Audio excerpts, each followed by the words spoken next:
এতেকাফ ভেঙে যায়। এতেকাফ করার পর কেউ যদি মসজিদ থেকে শরিয়া গ্রাহ্য ওযর ছাড়া বের হয়ে যায়, এতেকাফ করতে আসছেন, এতেকাফ করতে আসার পরে আপনি বাহিরে চলে গেছেন, একটু মার্কেটিং করা দরকার ঈদ সামনে, তাহলে আপনার এতেকাফ ভেঙে যাবে। শরিয়া গ্রাহ্য ওযর কি? আপনি ওয়াশরুমে যাওয়া লাগছে, এই জন্য আপনি যেতে পারেন।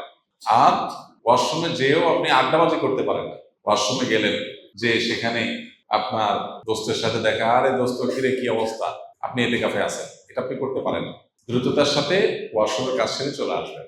এর বাইরে মসজিদে যাওয়ার আমাদের নেসেসারি একেবারে খুব না হলে নয়, এরকম আমাদের ইম্পর্টেন্ট নিড বা প্রয়োজন আর কি আছে? খাওয়া দাওয়া আছে। খাওয়া দাওয়া আজকের যুগে বিশেষ করে এমন জায়গা খুব কম আছে যেখানে খাবার মসজিদে দিয়ে যাওয়ার মতো ব্যবস্থা একেবারে নাই।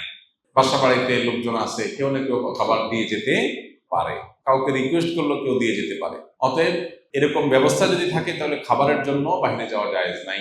হ্যাঁ, কারণ যদি এরকম হয় অবস্থা যে তার খাবারের জন্য কেউ খাবার এনে দেওয়ার মতো নাই, তাহলে এরকম নিরুপায় যদি কেউ সত্যিই হয়, এরকম কোনো মসজিদ থাকে যে আশপাশে কোনো মানুষজন নাই, অনেক দূরে তার বাসা, বাসা থেকে খানা আনার মতো কোনো মানুষ নাই, তাহলে তিনি খাবারের জন্য যেতে পারবেন, খেয়ে আবার চলে আসবেন, খাইতে গিয়ে আবার বাসায় আরেকটা খাজুরি আলাপ করতে পারবেন, এক বেলাকে আরেক বেলা খাবার সাথে নিয়ে আসলেন। এইভাবে না হলে নয়, এরকম নিড থাকলে শুধু বাইরে হতে পারবেন। এছাড়া যদি তিনি বাইর হন তাহলে তার এতেকাফ ভেঙে যাবে।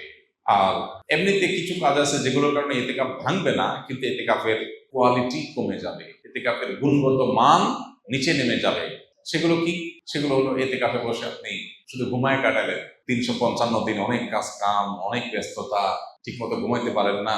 এই 10 দিন সুযোগ পাইছেন যে আলহামদুলিল্লাহ ডিস্টার্ব করার কেউ নাই, বাচ্চা নাই, বউ নাই, কেউ নাই, ঝামেলা নাই, ক্লায়েন্ট নাই, একটু মন মতো ঘুমাইলাম, তাহলে এতেকাফটা অর্থহীন হবে, এতেকাফটা ঘুমের জন্য না। আবার আপনি এমন করলেন যে অন্য সময় বন্ধু বান্ধবের সাথে এত আড্ডা মারার সুযোগ পান না, 2-4 দোস্ত মিলে একসাথে কোন এক মসজিদে এতেকাফে বসলেন, এবার একেবারে চুটিয়ে আড্ডা মারলেন, এগুলো এতেকাফের কোয়ালিটিকে নষ্ট করে দিবে। আর যদি আপনি ভারসাম্যের সাথে একান্ত প্রয়োজনীয় আলাপ করলেন আর বাকি সময় হয়তো মগ্ন থাকলেন, সেটা অর্থ এতেকাফ হবে। আল্লাহ আমাদেরকে ভালো করে এতেকাফ করার তৌফিক নসিব করুন।